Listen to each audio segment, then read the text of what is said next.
Hi viewers, welcome to our channel. ప్రస్తుతం మనతో పాటు సీనియర్ జర్నలిస్ట్ దాము బాలు వస్తున్నారు. వారితో మాట్లాడదాం. నమస్కారం సార్. సార్, కొణిదెల నాగబాబు గారు మీడియా రంగంలో ప్రవేశం కాబోతున్నారని చెప్పేసి వార్తలు అయితే వినిపిస్తున్నాయి సార్. ఒక పెద్ద మీడియా సంస్థను కూడా ఏర్పాటు చేయబోతున్నట్టుగా తెలుస్తుంది. మరి ఏంటి మీడియా రంగంలో ఇది పొలిటికల్గా వెళ్తారా, లేకుంటే సినిమా పరంగా వెళ్తారా? మీడియా సంస్థ పేరేంటి? దీనిపై మీ ఒపీనియన్స్? ఇప్పుడు ఒక వార్త ఈరోజు మార్నింగ్ నుంచి వైరల్ అవుతుంది. అదేంటంటే నాగబాబు మీడియా రంగంలోకి ఎంట్రీ అనే ఒక వార్త వైరల్ అయింది. నేను దాని మీద కొంత చూశాను. చూస్తే విషయం ఏంటంటే అదొక బుస్ అని చెప్పచ్చు. అంటే నాగబాబు అంటే బుస్ అని. సో ఎందుకంటే ఇది ఎవరిదో కొత్తగా ఎంటర్ అయ్యేది ఏం లే. ఆయనకి ఎప్పటి నుంచో ఛానల్ ఉంది. 2014లోనే ఆయన ఛానల్ పెట్టాడు. దాంట్లో 2020 లేకపోతే 2019 నుంచి దాంట్లో వీడియోలు పెట్టుకుంటూ వస్తున్నాడు. ఆ ఛానల్ పేరు ఏంటంటే మై ఛానల్ నా ఇష్టం ఛానల్ పేరు. సో మై ఛానల్ నా ఇష్టం అనేది నాగబాబు ఎప్పటి నుంచో పెట్టాడు, నడుపుతున్నాడు. ఇప్పుడు ఆ ఛానల్ పేరు మార్చాడు. ఏం మార్చాడు? ఎన్ మీడియా ఎంటర్టైన్మెంట్ అని పెట్టాడు. అంతే. ఛానల్ పేరు, ఉన్న ఛానల్ పేరు మార్చాడు. అంత తప్ప ఆయన కొత్తగా మీడియా రంగంలోకి ఎంటర్ అయ్యింది లేదు, ఒక బ్యాంగు లేదు, ఏమీ లేదు. సో దీన్ని ఆయన ఒక వీడియో రిలీజ్ చేశాడు.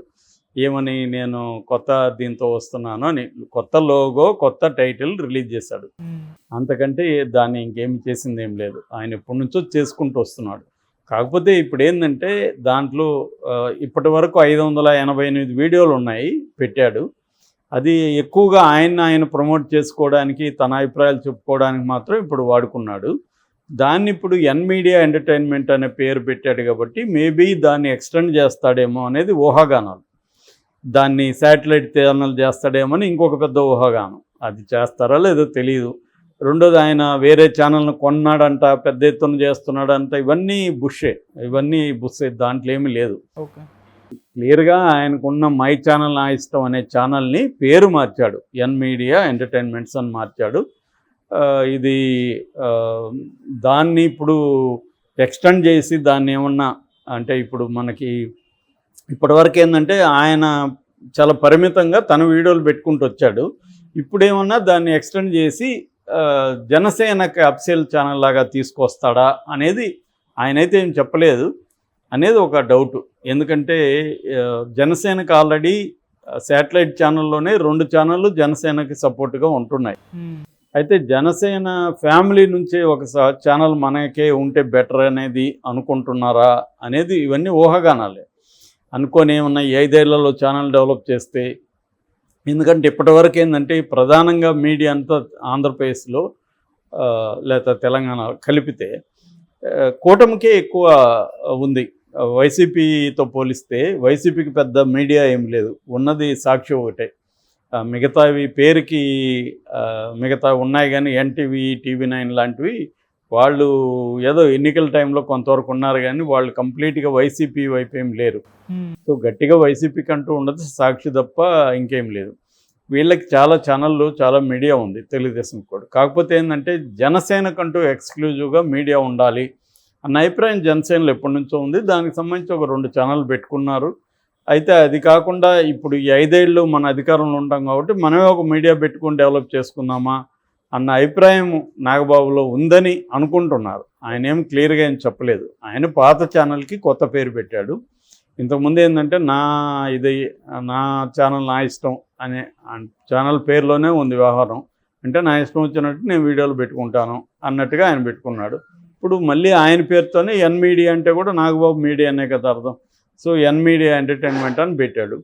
సో దీంట్లో నాగబాబుకి ఎంటర్టైన్ చేయాలన్న అవసరం ఇవాళ లేదు. రాజకీయంగా దాన్ని డెవలప్ చేస్తాడా అనేది చూడాలి. సో ఇప్పుడు గవర్నమెంట్కి యాంటీగా అనేమి ఇప్పుడు పెట్టినప్పుడు ఎంటర్టైన్మెంట్ వాల్యూ ఉన్న మామూలుగా మన ఛానల్ ఇప్పుడు ఎలాగ ఉందో రెడ్ టీవీ, అలాగే ఆయనది కూడా భక్తి, రాజకీయాలు, ఎంటర్టైన్మెంటు, క్రైము ఇలాగ అన్నీ కలిపి చేయబోతున్నాడా అనేది వ్యవహారం. చేస్తే అలా చేస్తాడు. ఆల్రెడీ అందులో విచిత్రం ఏమి లేదు. ఇవాళ యూట్యూబ్ ఛానళ్ళు హైదరాబాద్లో వీధికి ఒకటి ఉన్నాయి కాబట్టి వీధికి ఒకటి, ఇంటికి ఒకటి కూడా ఉన్నాయి కాబట్టి అదేమీ పెద్ద విషయం కాదు. ఎందుకంటే ఇప్పటి వరకు ఉన్న ఇదేంటంటే ఇండియాలో దీని మీద ఏమి నిఘా లేదు, దీని మీద రెస్ట్రిక్షన్ లేవు. ఎవరైనా ఒక జీమెయిల్ ఐడి ఉంటే యూట్యూబ్ ఛానల్ ఉన్నట్టే, పెట్టేయచ్చు, అది పెద్ద విషయం లేదు. దాని తర్వాత దాంట్లో వీడియోలు అప్లోడ్ చేయడం. సో ఎవరన్నా చూస్తే చూస్తారు, మెల్లగా ఏమైనా హిట్ అయితే హిట్ అవుతుంది. లేదు కొంత డబ్బులు ఉన్న వాళ్ళు ఏం చేస్తారంటే మనలాగా ఒక సెటప్ పెట్టుకొని ఒక ఛానల్ పెట్టి స్టాఫ్ పెట్టుకొని యాంకర్లు, రిపోర్టర్లు అంతా వ్యవహారం పెట్టుకొని నడుపుతారు. ఓకే. సో ఇలాగా ఆయన కూడా రేపొద్దున కొంత ప్రొఫెషనలిజానికి వస్తాడేమో అనేది అనిపిస్తుంది ఆ ఛానల్ చూస్తే. ఇప్పటివరకు ఏంటంటే ఆయనకి సంబంధించిన వీడియోలే దాంట్లో ఎక్కువ ఉన్నాయి. ఇప్పుడు ఎందుకంటే 1 మిలియన్ సబ్స్క్రైబర్స్ ఉండడం మాటలైతే కాదు, ఖచ్చితంగా మంచి సబ్స్క్రైబర్ బేస్ ఉన్నట్టే. సో అందువల్ల దీన్ని ఎందుకు ఇలాగా ఉంచేయడం, దీన్ని కొంత డెవలప్ చేద్దాం ఇప్పుడు. ఎందుకంటే పవర్ ఉంది వాళ్ళకి, మొత్తం వ్యవహారాలు మేనేజ్ చేయగలిగిన శక్తియుక్తులు ఉన్నాయి, ఫుటేజ్ వస్తుంది. కాబట్టి మనుషులను పెట్టుకొని దీన్ని చేసుకుంటూ వస్తే మనకు ఒక ఛానల్ ఉంటుంది. రేపు పొద్దున అవసరమైతే దీన్ని ఎన్నికలకు ముందు 1 year 2 years ముందు శాటిలైట్గా కూడా ఏమన్నా ట్రై చేయొచ్చు. ఎందుకంటే సెంట్రల్లో కూడా ఇప్పుడు వాళ్ళ గవర్నమెంటే ఉంది కాబట్టి పర్మిషన్లో కూడా పెద్ద విషయం కాదు. కాకపోతే శాటిలైట్ ఛానల్కి ఫండ్ ఎక్కువ అవసరం అవుతుంది, యూట్యూబ్ ఛానల్కి అంత అవసరం లేదు. యూట్యూబ్ ఛానల్ మ్యాక్సిమం 40-50 లక్షలు ఇన్వెస్ట్ చేసుకోగలిగితే ఒక ప్రొఫెషనల్ యూట్యూబ్ ఛానల్ నడిపేయచ్చు. ఓకే. కానీ దానికి అట్లా కాదు కదా, శాటిలైట్ ఛానల్కి క్రోర్స్ ఉండాలి, దానికి లైసెన్స్ వ్యవహారాలు, దానికి నెట్వర్కింగ్ అన్నీ ఉండాలి.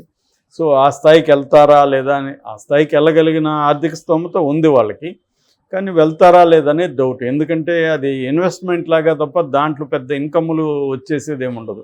ఇది ఏంటంటే వాళ్ళన్నీ కూడా పొలిటికల్ పార్టీలు రకరకాలుగా ఇన్వెస్ట్ చేస్తాయి కాబట్టి మీడియా మీద కూడా వాళ్ళు ఇన్వెస్ట్ చేస్తారు, అది కూడా ఇన్వెస్ట్మెంట్ వాళ్ళకి. రేపు పవర్ వచ్చినప్పుడు దానికి ఏదో యాడ్లు వస్తాయి, ఇంకోటి దాన్ని రన్ చేయడం ఎలాగనేది పవర్లో ఉన్న రోజులు ఇబ్బంది ఉండదు.